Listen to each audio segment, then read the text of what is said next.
Bien, bonjour messieurs, dames, bonjour à toutes et bonjour à tous. Soyez les bienvenus dans cet amphithéâtre de l'École supérieure de journalisme de Lille. Merci de votre présence et de votre intérêt pour les parcours de l'école. Avant de laisser la parole à Corinne Vandemeris, qui est la directrice adjointe de l'école et la directrice des études, et qui va vous parler du diplôme généraliste, du diplôme valant grade de master, quelques petits mots très rapides d'introduction sur l'école. Pour que vous compreniez bien l'établissement en lui-même avant son parcours principal.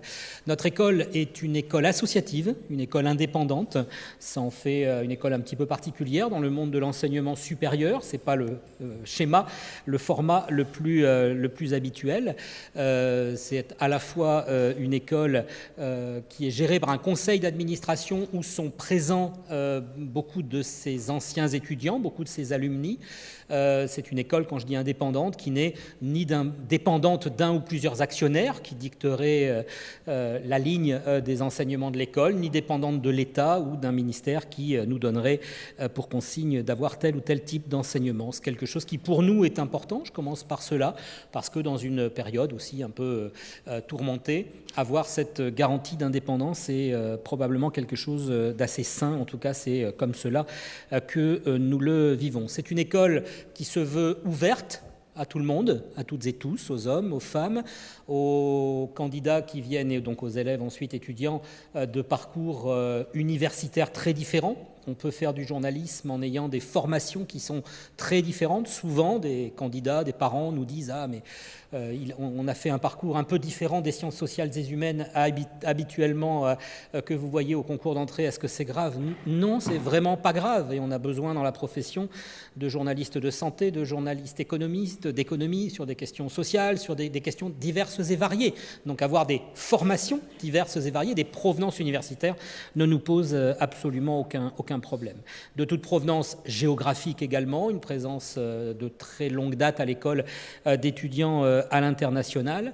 De toute condition sociale, on a créé il y a 15 ans une classe prépa égalité des chances pour permettre à des étudiants boursiers notamment et n'ayant pas les codes, les clés, les connaissances autour des médias de rétablir une égalité des chances et de pouvoir arriver à la porte d'entrée de l'école. Et de toute provenance idéologique ou de pensée, ce lieu dans lequel vous êtes est un amphi où on aime avoir des débats, des discussions sur tous les sujets d'actualité et des confrontations d'argumentation et des élaborations d'argumentation. C'est un lieu qui sert également régulièrement pour cela. L'école est une école centenaire, on vient de fêter le 100e anniversaire, elle a été créée en fin 1924 et c'est une école qui pendant de longues années a eu un seul diplôme. L'école était ancrée sur le diplôme dont vous allez parler avec Corinne, qui est un diplôme qui est le diplôme historique formant des journalistes, généralistes, polyvalents. Autour de ce diplôme se sont greffées des formations plus thématisées. Aujourd'hui, ce sont les licences de journalisme de sport ou de journalisme de proximité, par exemple, qui sont d'autres parcours, mais qui sont dans l'histoire de l'école arrivés un petit peu plus tard. Et puis, plus récemment, l'école s'est encore plus ouverte à d'autres apprenants, d'autres personnes, à savoir des enseignants, à savoir des scolaires dans le cadre de l'éducation aux médias et à l'information, des bibliothécaires, des acteurs sociaux. Et là, c'est toute la politique d'EMI que j'évoque en un seul mot pour ne pas prolonger. La formation également, la préparation au concours d'entrée et encore plus récemment, il y a 2 ans, la création de l'école des narrations numériques, qui est un parcours qui vient former des producteurs de contenu, c'est ceux qui sont en jaune de ce côté de l'amphi. Voilà très rapidement décrit, mais dans un temps que je voulais très court pour vous laisser le temps ensuite d'écouter Corinne et d'échanger avec elle, ce qu'est aujourd'hui un petit panorama rapide de l'ESJ que je souhaitais apporter à votre connaissance. Je vous remercie de votre présence et vous souhaite une bonne journée.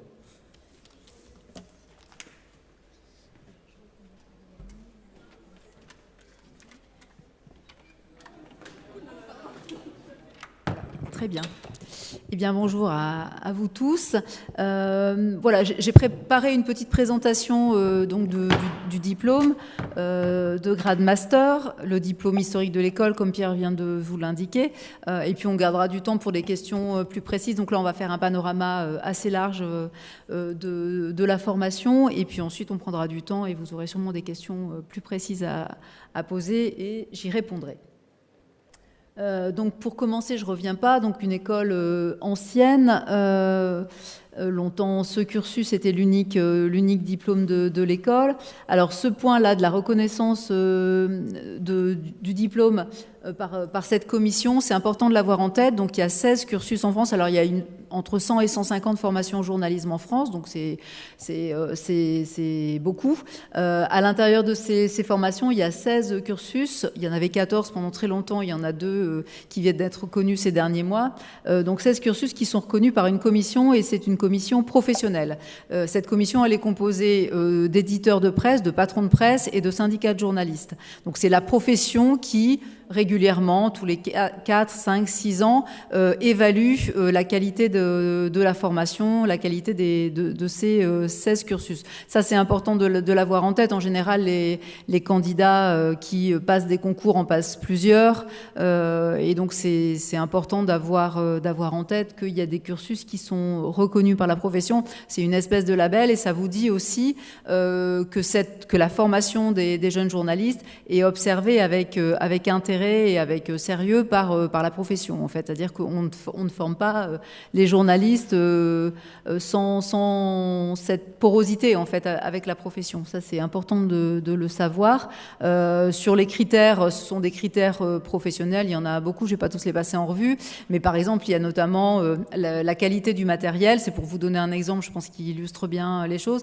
La qualité du matériel qu'on met à disposition de nos étudiants, c'est du matériel professionnel. Ça veut dire que les étudiants sont formés sur du matériel pendant 2 ans et ce matériel est globalement ce qu'ils vont retrouver à la sortie de l'école dans les rédactions. Même chose, le corps professoral, je mets des guillemets parce qu'il n'y a pas de professeurs de journalisme. Les enseignants ici sont des formateurs qui sont des journalistes professionnels pour une grande majorité d'entre eux. Voilà, donc ça aussi c'est vérifié par cette commission. Donc c'est important quand on fait le choix d'une formation, voilà, qu'elle soit reconnue par la profession, c'est un critère non négligeable à prendre en compte. Donc bien sûr, c'est un Master 2, donc reconnaissance par le ministère de l'Enseignement supérieur. C'est important aussi de l'avoir en tête parce qu'il peut arriver, c'est assez rare, mais ça peut arriver que des étudiants diplômés sortants choisissent de poursuivre des études, par exemple de faire une thèse ou de faire de la recherche, etc. C'est ultra minoritaire parce que quand on fait cette formation qui était très professionnelle, c'est pour intégrer des rédactions, mais ça peut arriver quand même. Donc c'est important aussi de savoir quel est le niveau de diplôme universitaire. Donc on a un double cursus et donc un double diplôme avec Sciences Po Lille depuis 2014. Donc ça fait un petit moment. Je vous expliquerai un peu dans le détail tout à l'heure à quoi ça correspond concrètement pour les étudiants. Mais ça signifie qu'à la sortie de l'école, nos étudiants ont un diplôme de l'ESJ, donc qui est reconnu par le ministère et reconnu par la profession, et un diplôme de Sciences Po Lille qui est aussi un diplôme de grade Master 2. Hein, voilà. Donc sur le volet universitaire, voilà ce qu'il en est. Donc c'est une formation professionnelle, je le disais, en 2 ans. Les enseignements à Sciences Po sont des enseignements académiques, globalement, histoire, économie, politique, il y a de la géopolitique également, il y a du droit. Voilà, ce sont des enseignements qui sont conçus pour nos étudiants en journalisme. C'est-à-dire que nos étudiants ne vont pas suivre des cours à Sciences Po, j'allais dire tous azimuts, mais ce sont des enseignements qui ont été conçus pour nos étudiants et qui leur sont réservés.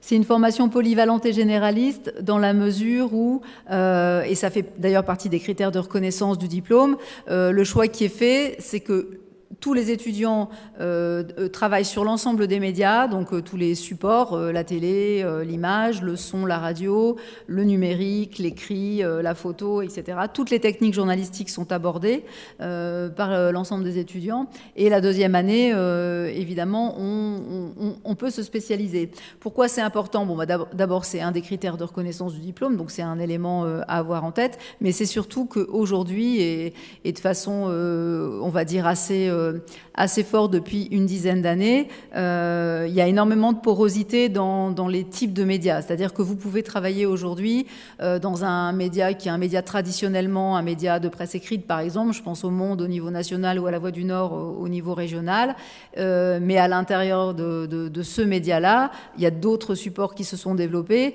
et les journalistes font aussi de la vidéo, font aussi du son, font d'autres techniques journalistiques. Donc le fait d'avoir cette formation polyvalente, elle a toujours existé à l'école, mais elle est évidemment de plus en plus pertinente parce que dans n'importe quel média, en fait, vous êtes amené à avoir besoin de compétences sur l'ensemble des supports. Autre élément aussi à avoir en tête, les carrières des journalistes aujourd'hui, elles sont beaucoup moins linéaires qu'elles ne pouvaient l'être auparavant. C'est-à-dire que, je ne sais pas, il y a 20 ans, vous sortiez de l'ESJ, vous intégriez une radio ou une télé et a priori, vous enfiliez les 40 années nécessaires et vous faisiez toute votre carrière dans la même rédaction. Aujourd'hui, pour plein de raisons qu'on ne peut pas développer là, on n'a pas le temps, c'est à la fois le contexte économique, l'évolution des médias, mais aussi le désir des jeunes journalistes qui parfois n'ont pas forcément envie de s'attacher à un titre et ont envie de faire d'autres expériences, etc. Il n'est pas rare qu'un ou une journaliste en début de carrière passe de tel ou tel de média à tel média et donc ait besoin de l'ensemble de ses compétences en fait. Donc c'est vraiment extrêmement pertinent de poursuivre dans cette direction-là. Néanmoins, à la sortie de l'école, pour se distinguer quand on est en entretien pour avoir un boulot auprès d'un rédacteur en chef ou d'une rédactrice en chef, c'est aussi important de montrer qu'on a une expertise ou une spécialité qui n'est pas forcément celle d'autres candidats ou d'autres jeunes journalistes, puisque nous, on a pour le master 75 jeunes journalistes qui sortent sur le marché du travail tous les ans, mais il y a aussi les 15 autres cursus reconnus, plus toutes les autres formations au journalisme. Bref, il y a du monde aux portes des rédactions pour intégrer ces rédactions. Donc c'est important aussi d'avoir à la fois un socle assez large sur l'ensemble des thématiques et l'ensemble des médias, mais aussi de pouvoir à un moment avoir creusé un sillon et avoir travaillé une expertise. Donc cette expertise, elle peut être sur le plan des outils du média, c'est-à-dire on va travailler plutôt la radio, plutôt la télé. Si on est en télé, on va travailler éventuellement comme JRI, c'est-à-dire journaliste reporter d'images, on va filmer, on va prendre des images. Donc ça peut être l'expertise, mais l'expertise, elle peut aussi être plus thématique. Par exemple, on veut être journaliste de sciences, donc on va travailler sur l'ensemble des médias, mais on va travailler sur la matière scientifique. Même chose pour l'international, où on va vouloir se spécialiser, par exemple, dans l'investigation. Et là, peu importe, on va travailler sur l'ensemble des types de médias, mais la spécialité, ça va être d'être capable de faire des enquêtes, de chercher de l'information, etc. Donc c'est important d'avoir bien en tête à la fois une formation polyvalente qu'on estime assez solide, qui se fait en première année. Donc en première année, les étudiants sont 100% à l'école, complètement à l'école. Il n'y a pas d'alternance en première année. Et en deuxième année, on a une spécialité et on peut faire sa deuxième année en alternance dans une rédaction. Toutes les rédactions françaises sont ouvertes à l'alternance aujourd'hui. Ça correspond à peu près à la moitié de notre effectif. Sur 75 étudiants en M2, on a une moitié d'étudiants qui font leur année en alternance, leur deuxième année en alternance. Donc c'est pareil, si vous avez des questions sur l'alternance plus précise, j'y répondrai tout à l'heure. Là pour l'instant, je passe. Donc une formation professionnelle et complète, donc avec des enseignements pratiques, c'est-à-dire qu'on reconstitue à l'école, et vous l'avez peut-être vu si vous avez eu le temps de visiter l'école, et si c'est pas le cas, n'hésitez pas à y aller après. On reconstitue en fait des rédactions ici à l'école, donc le studio télé, le studio radio, des salles de rédaction pour être au plus près de ce que les étudiants vont trouver quand ils vont arriver dans les médias. Mais aussi, et c'est ce qui se fait à la fois à Sciences Po, dans les cours académiques de Sciences Po, mais ce qui se fait aussi à l'école, dans cet amphi notamment, il reste encore des enseignements théoriques et de culture générale qui sont proposés aux étudiants, notamment des conférences ce soir, des rencontres avec des journalistes qui ont des spécialités, avec des chercheurs également sur certains domaines. L'idée, c'est qu'à un moment, quand on produit de l'information, on la produit dans un contexte, on doit la hiérarchiser, on doit la comprendre, on doit la contextualiser. Et tout ça, c'est pas acquis une fois pour toutes avant d'arriver dans une école de journalisme quand on a fini ses études universitaires, mais c'est d'actualité tout le temps, en fait. Et c'est vrai aussi après, quand on est dans les rédactions, les journalistes sont tenus de se tenir au courant de l'actualité, c'est un minimum, et de continuer à enrichir leur culture générale pour pouvoir être pertinent quand ils traitent tel ou tel sujet. Donc on le fait ici. On travaille beaucoup évidemment sur les questions qui sont liées à l'évolution des médias, c'est-à-dire la connaissance de l'écosystème des médias est assez primordiale quand on fait ce métier. C'est vrai, dans tous les métiers, il faut savoir où on va et comprendre la culture du métier qui s'apprend. Les questions de déontologie et de bonnes pratiques professionnelles, j'allais dire, ça a toujours existé évidemment ces enseignements à l'école, et peut-être plus que jamais, c'est extrêmement important qu'on puisse avoir un dialogue avec le public, expliquer comment on produit l'information, c'est quoi une bonne information, celle qui est vérifiée, qui a été sourcée. On a un beau chantier devant nous, je pense, ces prochaines années, et notamment pour les jeunes journalistes. Donc on insiste beaucoup là-dessus. L'IA, évidemment, ces dernières années, un outil supplémentaire. De quelle manière il est utilisé dans les rédactions? Il est déjà utilisé dans les rédactions. Il faut que les journalistes le maîtrisent pour ne pas se faire dépasser par l'outil. C'est évidemment extrêmement important. De quelle manière il va aussi avoir des implications. Ces outils vont avoir des implications à la fois sur la pratique journalistique. Il y a des effets très positifs, ça a fait gagner du temps sur certaines choses, il y a des éléments qui sont assez intéressants. Et puis à l'inverse, quelle éthique on met derrière, c'est-à-dire qu'est-ce que dans le dialogue avec le public, quand on produit une information, si c'est un humain qui l'a produit ou si c'est une machine, ça vaut le coup peut-être d'être précisé. Voilà, il y a pas mal de questionnements autour de ça qui sont à la fois techniques sur la maîtrise des outils, mais aussi éthiques. Ça, c'est aussi important, et donc on essaye d'armer d'une certaine manière nos étudiants et nos étudiantes pour pouvoir être opérationnels sur ces grands enjeux en fait qui vont arriver, qui arrivent déjà dans les rédactions aujourd'hui. Donc il y a une grande porosité avec la profession, je vous disais, c'est une formation qui est observée par la profession avec ce label et qui est en grande porosité avec le métier. À peu près 80% de nos formateurs et nos formatrices sont des journalistes professionnels en activité qui viennent pour 2 jours, 3 jours, 1 semaine, ou poursuivre un projet plus long pour nos étudiants et qui donc échangent avec eux, leur proposent des exercices, corrigent ces exercices en temps réel, font refaire, on recommence et on recommence, et puis on apprend de cette manière-là. L'équipe pédagogique permanente à l'école est composée d'une dizaine de journalistes qui viennent d'horizons différents, d'âges différents, de médias différents, et donc ça fait un ensemble d'expertise qui est assez utile. La direction de l'école aussi, vous avez vu Pierre Savary qui est le directeur de l'école, et moi-même on est des journalistes. Pierre a travaillé à Radio France pendant longtemps et moi à La Voix du Nord aussi pendant très longtemps. On a des collègues qui viennent de Canal+, du Figaro, de médias scientifiques, etc. Enfin voilà, on a un ensemble, un panel assez large. Autre lien important avec la profession sont les stages qui sont obligatoires dans le cursus. Donc entre la première et la deuxième année, il y a un stage qui est obligatoire de 2 mois en presse régionale, qui fait partie du cursus et qui est évalué. Donc en juillet-août, entre les 2 années de master. Il y a aussi des piges qui sont possibles en 2e année. Et il y a aussi des projets en lien avec les rédactions. Je prends un exemple qui est d'actualité. Il y a des élections qui approchent, les élections municipales. Donc on a nos étudiants de M2 qui travaillent sur les élections municipales, donc qui produisent des choses et qui ont des projets écoles. Donc ils ont construit un site internet, etc. Et on travaille en lien avec Médiacité, donc il y a un site d'info régional et d'investigation que vous connaissez peut-être.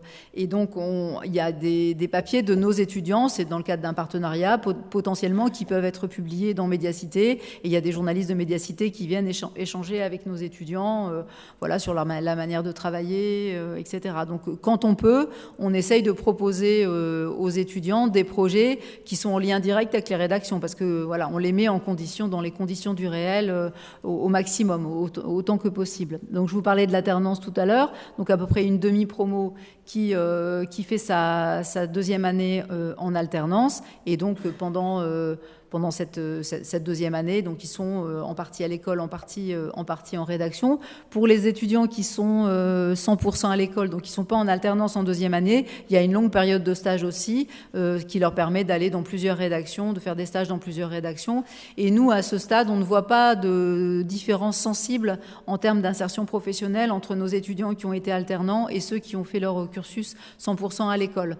Je sais que les statistiques nationales, tout secteur d'activité confondu, montrent quand même une différence qui est assez sensible et qui montre que l'alternance est quand même un boost par rapport à l'insertion professionnelle. Nous, à ce stade, on ne voit pas une grosse différence, en fait. On pourrait juste dire qu'il y a peut-être une maturité professionnelle dans le sens de la connaissance de l'entreprise et des codes de l'entreprise qui est un petit peu plus vite maîtrisée par les alternants puisqu'ils sont dans le bain un petit peu plus tôt, mais ça n'a pas de conséquences énormes sur l'insertion professionnelle. Donc les deux cursus on va dire les deux voies possibles pour faire sa deuxième année, elles sont tout à fait intéressantes en termes d'insertion professionnelle pour les étudiants. Et donc autre point qui est important à l'école parce qu'on y met beaucoup de temps et beaucoup d'ardeur, c'est le suivi individuel des étudiants, puisque notre philosophie, c'est de nous dire, ben voilà, les jeunes journalistes arrivent ici, futurs journalistes, ils ont un projet. Nous, on est là pour les accompagner dans ce projet, avec un principe de réalité, évidemment. Qu'attend la profession? Comment ça se passe aujourd'hui? Quelles sont les évolutions possibles? Quels sont, évidemment, les acquis de l'étudiant, de l'étudiante pendant ces 2 années de formation? Mais voilà, l'idée, c'est vraiment d'accompagner dans un projet avec le principe de réalité et aussi en se disant qu'il fallait jamais oublier pourquoi on était arrivé ici et quel était son rêve de journaliste. Parce que voilà, si on rêve pas à 20 ans, je sais pas à quel moment on va rêver. Hein. Donc il faut aussi avoir des ambitions, il faut y croire et il faut se dire que c'est possible. On a besoin de journalistes aujourd'hui. On a besoin de journalistes bien formés et qualifiés parce que les temps qui viennent me laissent penser qu'on va avoir besoin comme dans d'autres professions, hein, mais qu'on va avoir besoin de bons professionnels.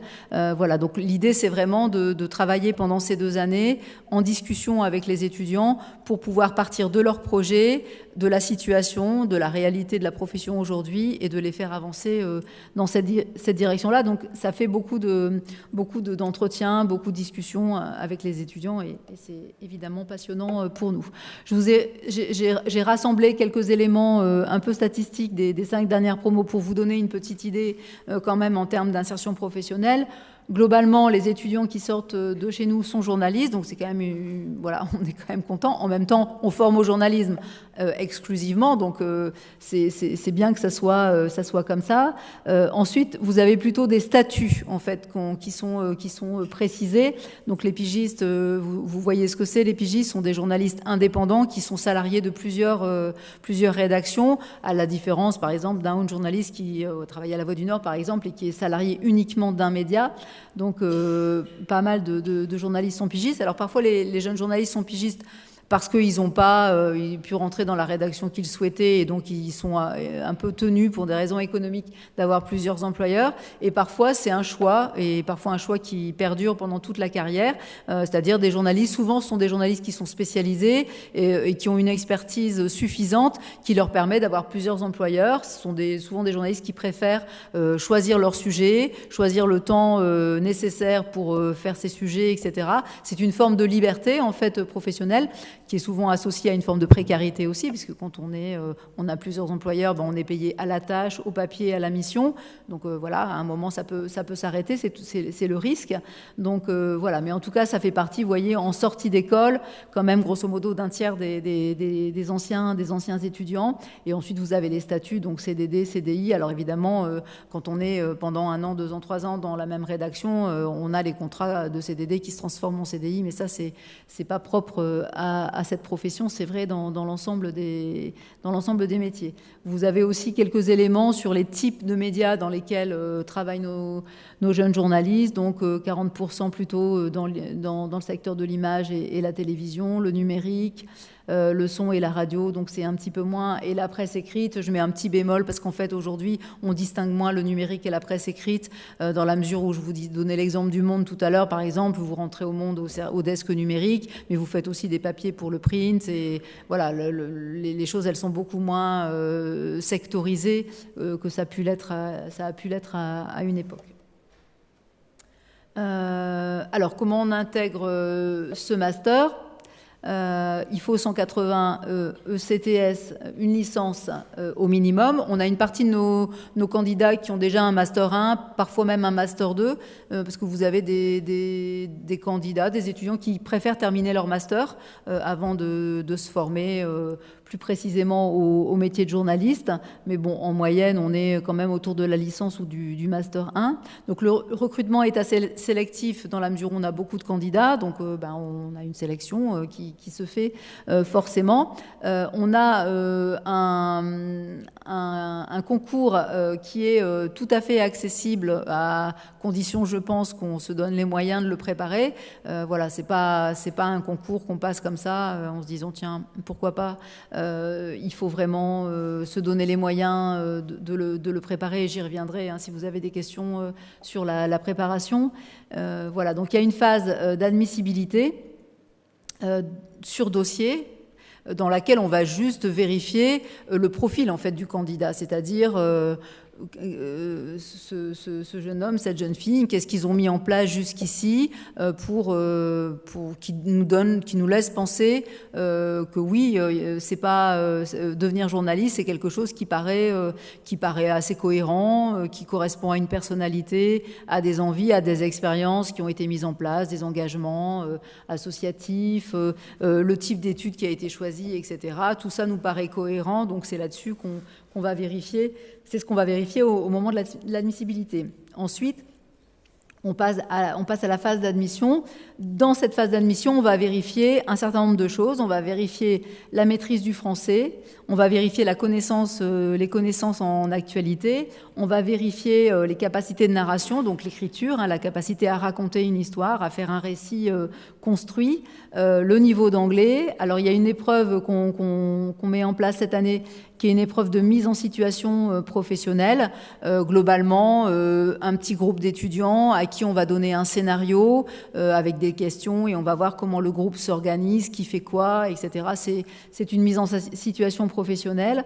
Et enfin, cette journée d'admission, elle se termine par l'oral, un oral de motivation, pendant lequel le candidat ou la candidate va pouvoir défendre son dossier et le jury a l'ensemble des épreuves de la journée plus le dossier. Et puis voilà, l'idée de cet oral, cette discussion, c'est un échange autour du projet professionnel, de la cohérence du projet professionnel et de voir si ce qui est dit voilà, comme ça, dans cette discussion correspond globalement à ce qu'on a pu voir aussi dans les différentes épreuves. Donc, depuis 2020, et vous vous souvenez sans doute ce qui s'est passé au printemps 2020, depuis 2020, on avait un recrutement qui se faisait à 100% à distance, donc via un dossier et un oral en visio, et donc jusqu'en 2025, c'était le cas. Et là, cette année, on a décidé de changer notre recrutement, donc on garde le principe du dossier au niveau de l'admissibilité, et on propose aux candidats et aux candidates qui sont admissibles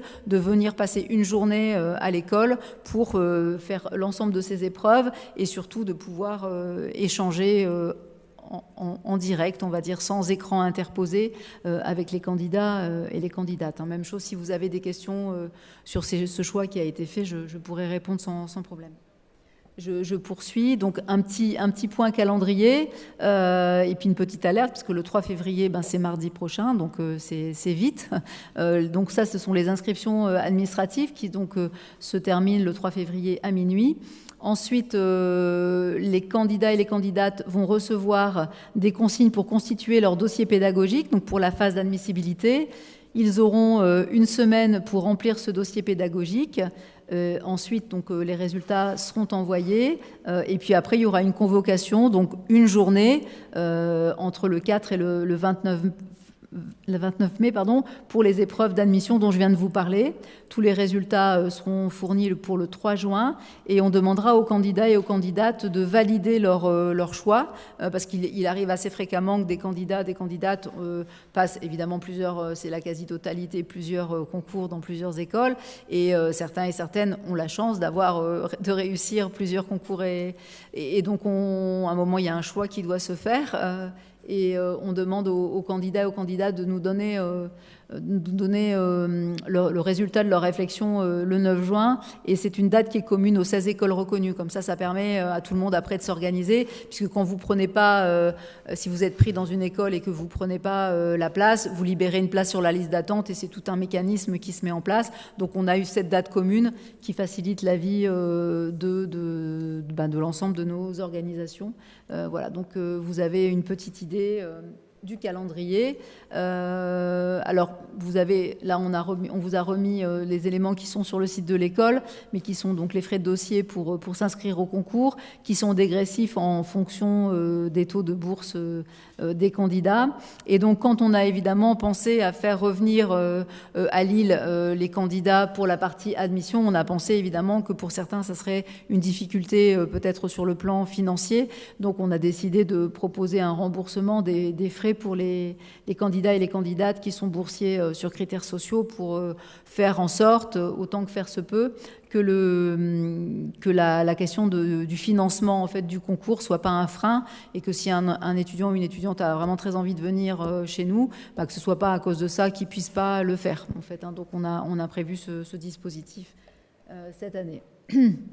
Je vous ai remis dans le document aussi quelques valeurs qui étaient importantes pour nous. On a une charte d'éthique et du respect d'autrui, c'est-à-dire qu'il y a tout ce qui concerne la profession, mais il y a ce qui concerne aussi la vie dans l'école pendant les 2 ans où on y est scolarisé. Donc on travaille beaucoup sur ces éléments-là, la lutte contre la discrimination. On a un baromètre de la qualité de vie des étudiants tous les 3 ans, et c'est d'ailleurs là début 2026 qu'on va en refaire un. C'est un baromètre c'est simplement des questions qui sont envoyées à l'ensemble des étudiants pour voir comment ils se sentent à l'école, comment ça se passe pour eux dans leur vie d'étudiants ou d'étudiantes. Et ça nous permet, nous, d'ajuster nos politiques en faveur des étudiants, les aides nécessaires, quelles sont les difficultés particulières qui peuvent être vécues par les étudiants et est-ce que nos dispositifs sont opérationnels. Même chose, la représentation des étudiants, elle est dans toutes les instances de l'école, conseil d'administration. Pierre vous l'a dit tout à l'heure, on est une école indépendante, notre statut c'est une loi 1901, donc on a un conseil d'administration qui est l'organe de gouvernance de l'école et au sein de ce conseil d'administration, les étudiants de chaque filière sont représentés et ont leur mot à dire à ce niveau-là, et puis après tout ce qui concerne plutôt la pédagogie ou la vie à l'école. Et on a signé donc en 2022 cette charte, comme pas mal de médias à l'époque, pour... Voilà, et je pense que ça a été utile, pas seulement que les écoles la signent, mais que les médias en prennent conscience, parce que j'ai l'impression que les questions autour de l'environnement, elles sont peut-être mieux traitées aujourd'hui, en tout cas dans les rédactions, il y a plus de temps qui est consacré, peut-être plus de réflexion qu'on pouvait le voir à l'époque. Donc voilà, on était dans ce mouvement-là également. Et puis bien sûr, ce métier est régi par des chartes internationales, les droits et les devoirs des journalistes, dans les démocraties globalement, comment on respecte l'accès aux sources d'information pour les journalistes, comment on respecte le droit à l'information pour les citoyens, une information fiable. Voilà, c'est un sujet aussi de préoccupation globalement, pas seulement dans la profession. Voilà, donc on est aussi bien sûr là-dessus. Il y a un certain nombre de principes qu'on ne cesse de répéter à nos étudiants au cours de leurs 2 années de formation. Voilà, si vous avez besoin de plus d'informations, bien sûr, il y a le site de l'école. Aujourd'hui, il y a beaucoup de monde à l'école pour vous répondre et vous renseigner. Notamment des étudiants de master qui sont là sur la gauche.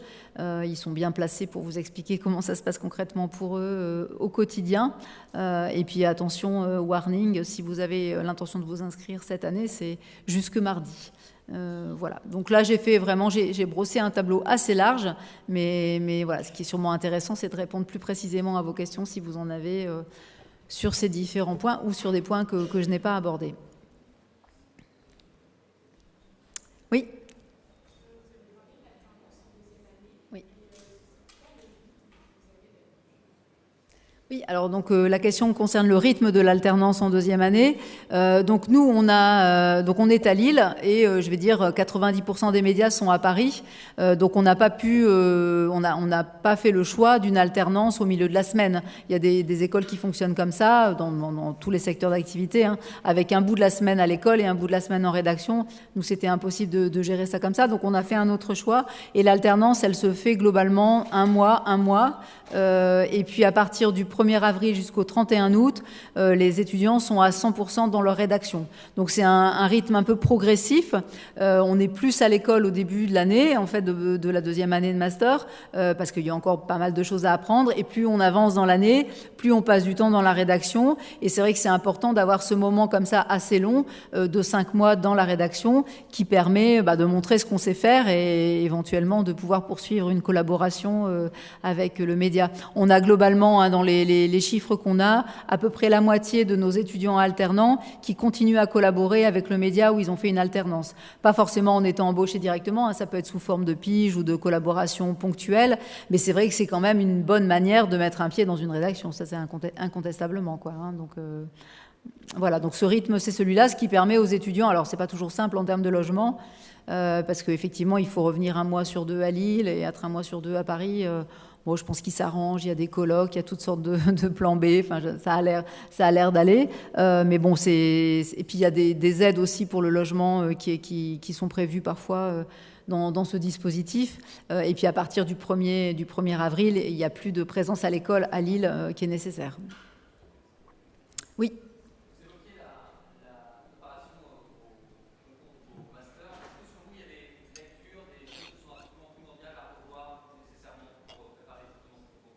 Alors, je pense que ce qui est important, alors évidemment, il y a plein de lectures. Hein. Je vous invite éventuellement, si vous voulez faire une veille sur l'actualité des médias, il y a notre bibliothécaire Jérôme qui fait une veille là-dessus sur un Scoopit, qui est un système de curation en fait, et donc vous trouverez sur le site de l'école le lien. Tous les articles parus dans la presse française qui parlent des médias, il les référence. Donc ça, c'est intéressant. Donc je pense que il faut avoir une petite connaissance de là où on veut aller. C'est-à-dire qu'il y a des enjeux dans ce métier, il y a des grandes questions, l'écosystème, à qui appartient tel média, etc. Il ne s'agit pas, on ne va pas vous faire un QCM avec des questions pièges pour avoir dans le détail qui appartient à qui. C'est pas ça le sujet. Enfin, globalement, savoir où on va quand on se dirige, on se destine à une profession, ça paraît assez logique. Donc, il ne faut pas être complètement éloigné de ce qui se passe dans la profession. Ça, c'est une première chose. La connaissance de l'actualité, elle est fondamentale. C'est la matière première des journalistes. Donc, si on ne s'intéresse pas à l'actualité, c'est quand même un problème. À un moment, ça va quand même... Voilà. Après, quand on est dans la profession, quand on est journaliste, on peut aussi faire le choix de faire une forme de journalisme où on n'est pas forcément tenu de suivre l'actu chaude parce qu'on va faire un journalisme d'expertise dans un domaine qu'on connaît ou du format long où on va se concentrer sur une région du monde ou sur une thématique. Donc, c'est tout à fait possible, hein, quand on est journaliste, de ne pas être sur l'actu chaude, évidemment. Mais dans un premier temps, c'est quand même la matière première. Donc, il faut quand même l'avoir en tête et pouvoir travailler ça. Après, la maîtrise du français, donc toutes les lectures possibles et imaginables, y compris les plus agréables sous forme de romans, par exemple, c'est tout à fait bien. Hein. Voilà, il n'y a pas vraiment j'ai pas une liste de lectures type, mais voilà, un tout petit conseil peut-être, mais c'est tout à fait personnel. Mais il y a beaucoup de journalistes qui écrivent, soit de la fiction, soit de la non-fiction. Il y a des revues de journalisme aussi, de long format, etc. C'est aussi une manière voilà, peut-être de travailler un peu sa plume par rapport à ça. Et puis, il y a quantité de documentaires, de podcasts, de longs formats, de radio qui sont extrêmement intéressantes, qui à la fois vous montrent, peut-être vous familiarisent avec des techniques journalistiques et puis aussi vous font de la culture générale, quoi, sur... Voilà, quand vous regardez un documentaire de 52 minutes sur une région du monde où il y a des conflits, par exemple, souvent vous comprenez bien grâce à ce documentaire, et c'est pas foncièrement désagréable et ça prend pas trop de temps non plus. Enfin bref, il y a plein de choses comme ça à faire qui sont hyper utiles pour passer les concours. Oui.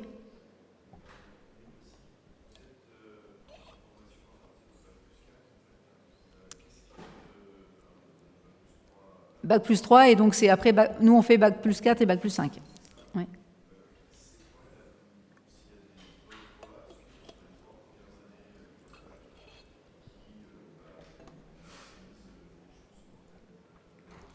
D'accord, donc en amont. Hein. Et du coup, ça me permet de revenir sur ce que je vous ai pas dit forcément tout à l'heure. Si la formation de master, elle est très professionnelle et très pratique, même s'il y a encore des enseignements académiques, évidemment, ou de réflexion, d'analyse, bien sûr, si on peut faire cette formation technique et professionnelle, c'est parce que les étudiants qui arrivent chez nous, ils ont déjà une formation académique. Hein, ils ont un bac plus 3, un bac plus 4 ou un bac plus 5. Donc, ils ont déjà leur formation de culture générale, de structuration de la pensée, etc. Ça a été fait en amont. Donc, ça nous permet de passer directement aux pratiques et aux professionnels. En amont, nous, en fait, on va pas au concours, au niveau du concours, on va pas, on va pas faire le tri en fonction de la formation initiale au niveau de la licence ou d'éventuels masters, en fait. Nous, on va étudier le dossier d'un candidat ou d'une candidate avec ce qu'il a à montrer. Hein, donc c'est pas, il n'y a pas de formation post-bac qui sont excluantes, en fait, a priori. Hein.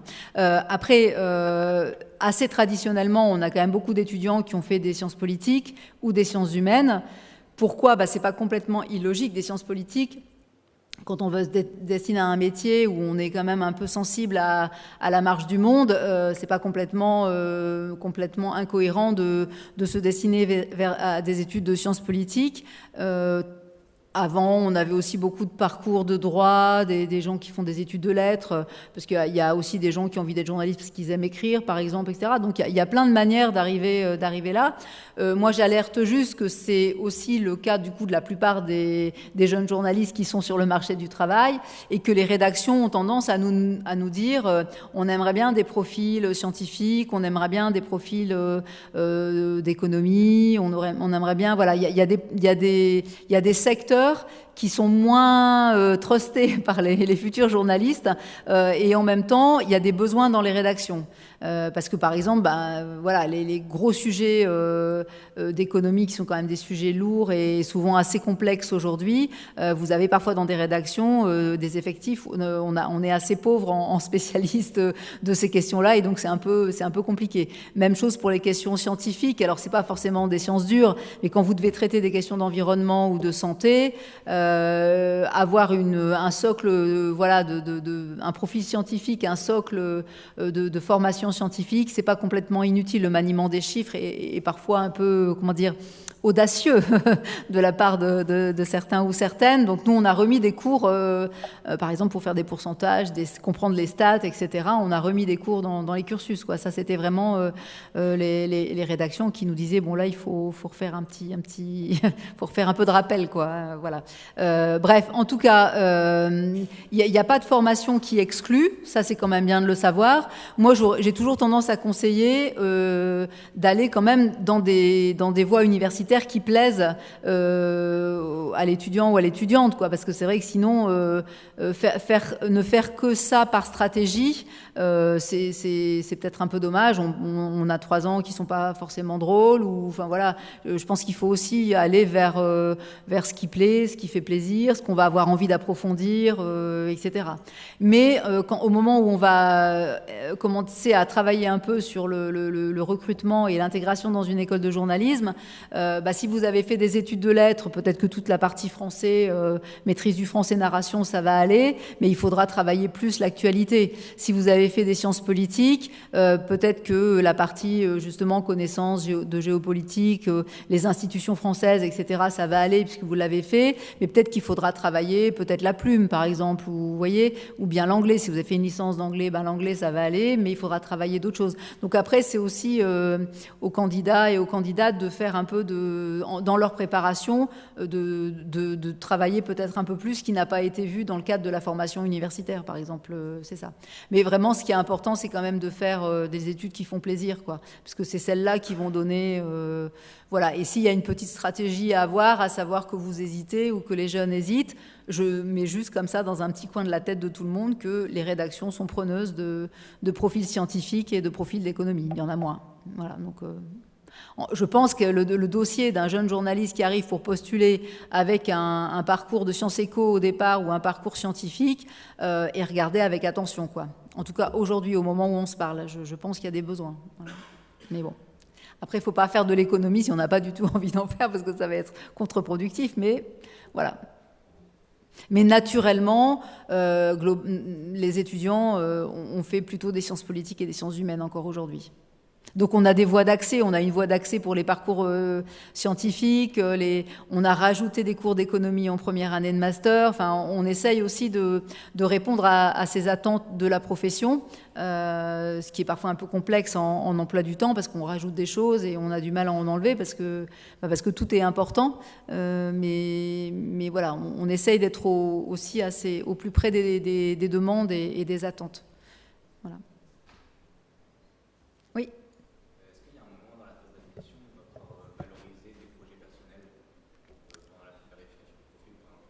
Oui, je vous conseille vivement, dès la phase d'admissibilité, dès le dossier, de mettre en avant les projets personnels, je pense. Parce que nous, on va chercher, globalement, qu'est-ce qu'on cherche dans nos candidats? On cherche des gens qui sont ouverts sur le monde qui nous entoure. Voilà. Ça paraît aussi assez fondamental pour des journalistes. Donc, tout ce que vous avez fait en termes d'engagement associatif, sportif, de l'aide aux devoirs, ou enfin tout élément qui montre que vous vous intéressez globalement aux gens, à la planète, à ce qui se passe, des projets, si vous avez fait des voyages, que vous avez fait des carnets de voyage, des petits documentaires, des choses comme ça, là c'est vraiment le moment de le mettre, hein, c'est vraiment le moment. Et après, dans la phase d'admission, donc si vous avez la chance d'être admis et donc de passer cette journée avec nous, il y aura de toute façon un oral où on pourra aussi rediscuter de tout ça, quoi. Ça c'est vraiment important.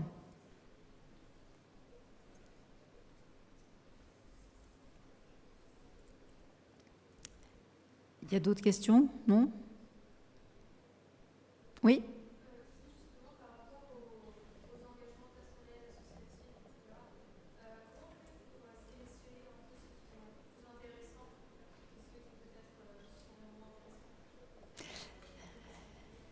Alors en fait, nous, ce qu'on veut, c'est un peu savoir qui vous êtes, en fait, d'avoir un profil. Donc je pense que c'est aussi à vous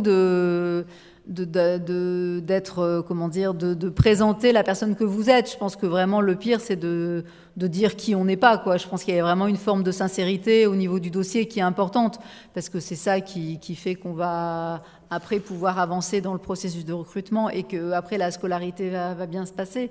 Donc c'est difficile pour moi d'établir une liste de ce qui serait positivement interprété et ce qui l'est moins.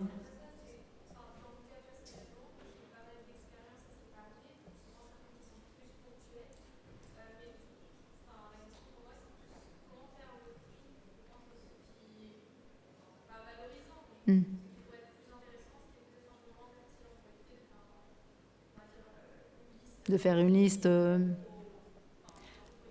D'accord, je comprends.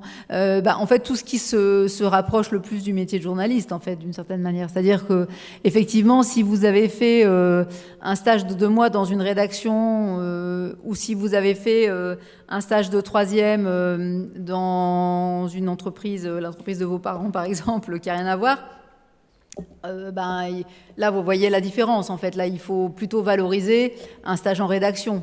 Voilà, donc c'est à vous de voir si vous avez des projets où on parlait de projets personnels, où vous avez écrit, où vous avez filmé, où vous avez, même si c'est pas en étant en stage dans une rédaction, mais où vous avez produit quelque chose qui peut s'apparenter à une production journalistique, c'est plus ça qu'il faut mettre en avant qu'une passion que vous pourriez avoir pour la couture ou etc., ce qui est très bien, mais qui est moins directement lié au métier, en fait.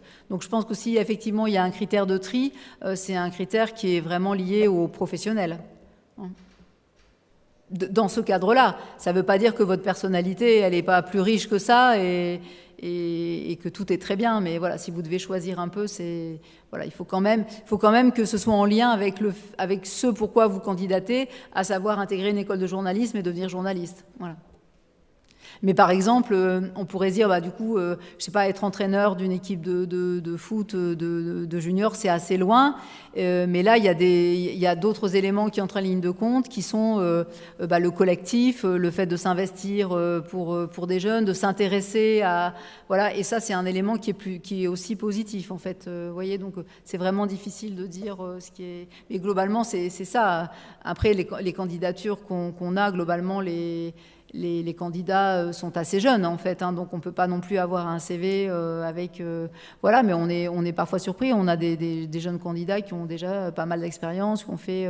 Alors quand je parle d'expérience, je me permets de faire un petit point sur les stages en amont. Comme vous le savez, hein, les stages, il y en a beaucoup dans le cursus et on accompagne les étudiants pour trouver les stages et les alternances. Hein, c'est-à-dire que c'est l'école qui centralise tout ça. On ne dit pas aux étudiants de se débrouiller tout seuls. C'est nous qui mettons en contact nos étudiants avec les rédactions pour les stages et les alternances dans le cadre du cursus. Mais c'est vrai qu'au niveau du concours, pour passer les concours, il y a parfois des candidates qui ont déjà fait des stages en fait, ou qui ont essayé de faire des stages. C'est pas toujours facile. Voilà, donc s'il y en a, évidemment, c'est très bien et c'est extrêmement positif et ça rentre dans la colonne des plus, incontestablement. Après, s'il n'y a pas eu de possibilité de faire ces stages pour plein de raisons, parce que c'est pas facile. Nous, on a parfois des candidats qui disent « mais j'ai envoyé 200 lettres pour faire un stage, enfin, jamais personne m'a répondu. Quand vous n'avez pas de réseau dans la profession... voilà, c'est pas toujours évident. Après, on a aussi des candidats et des candidates qui disent, en fait, les stages, c'est pas rémunéré, mais moi, l'été, j'ai besoin de travailler parce que, j'ai besoin de travailler. Donc, je travaille dans un resto, je fais du babysitting, etc. Donc, j'ai pas eu la possibilité de faire des stages. Dans ce cas-là, je veux dire, c'est aussi des éléments qu'on prend en compte. Et donc, un dossier où il n'y a pas eu de stage en rédaction n'est pas un dossier qui est éliminé non plus, quoi. On essaye de comprendre ce qui a amené, voilà, c'est pas parce qu'on n'a pas pu faire de stage qu'on n'est pas très motivés pour devenir journaliste. On essaye d'en tenir compte au moment de la sélection. Il y a des impératifs parfois que peuvent avoir des jeunes qui les empêchent complètement de faire des stages en rédaction, quoi. Et ça, on le comprend bien. Oui. Concernant l'admission, c'était marqué qu'il fallait soit avoir une licence, soit avoir 180 ECTS. Ouais. Dans mon cas, je suis un bachelor, donc là, ça fonctionne par ECTS. Oui.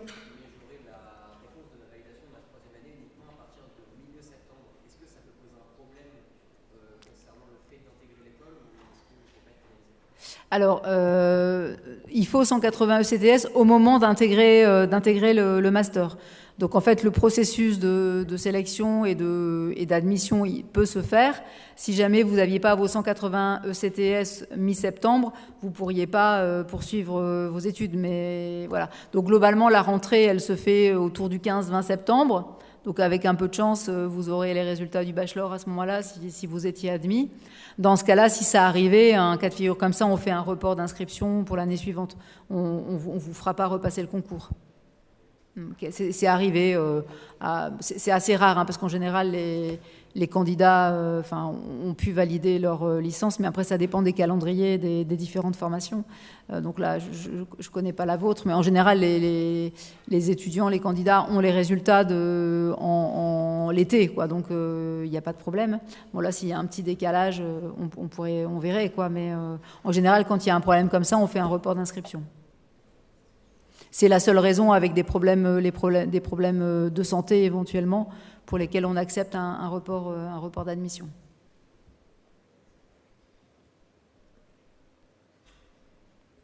C'est OK pour vous ? Eh bien, très bien. Merci pour cet échange.